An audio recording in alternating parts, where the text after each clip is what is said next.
The world is a dangerous place, not because of those who do evil, but because of those who look on and do nothing. Albert Einstein. That's right, folks, Einstein.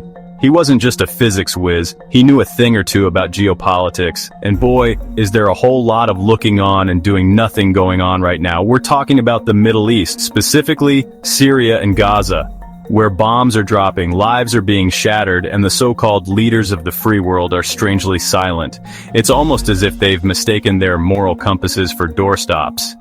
But fear not, dear viewers, because tonight, we're diving headfirst into this quagmire of international apathy. We're going to unpack the latest developments, expose the hypocrisy, and shine a light on the human cost of this deafening silence. Buckle up, because it's going to be a bumpy ride. Let's start with Syria, shall we? Where over 800 Israeli airstrikes have rained down upon a nation already ravaged by years of civil war. This isn't just some random act of aggression, oh no, it's all part of Prime Minister Benjamin Netanyahu's greatest hits tour.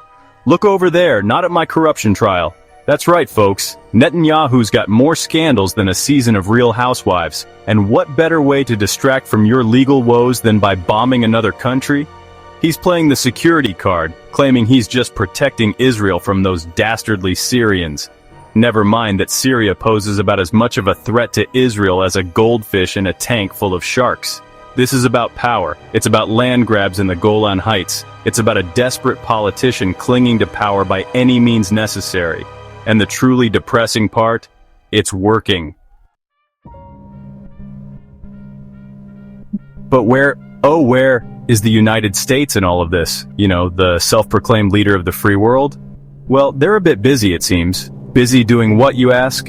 Oh, you know, the usual arming rebels, cozying up to dictators, and generally making a right mess of things. They're like that friend who shows up to your party, drinks all your beer, breaks your lamp, and then blames it on the dog.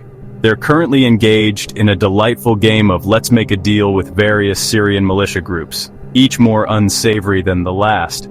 It's like a geopolitical game of whack-a-mole, only instead of moles, it's warlords and terrorists.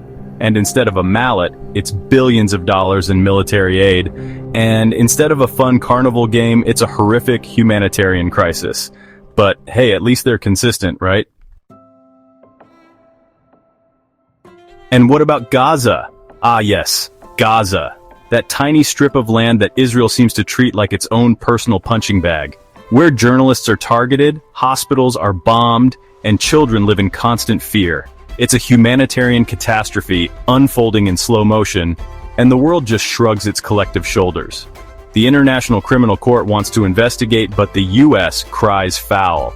You see, it's only okay to hold other countries accountable for war crimes, not America's allies. That would be, well, inconvenient. So, the bombs keep falling, the death toll keeps rising, and the cycle of violence continues. But there is hope. We, the people, can make a difference. We can demand better from our leaders. We can amplify the voices of the voiceless. We can refuse to be complicit in this silence. Because in the words of the great Elie Wiesel, we must always take sides. Neutrality helps the oppressor, never the victim.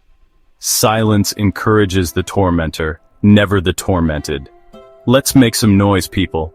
The world is watching, or at least it should be.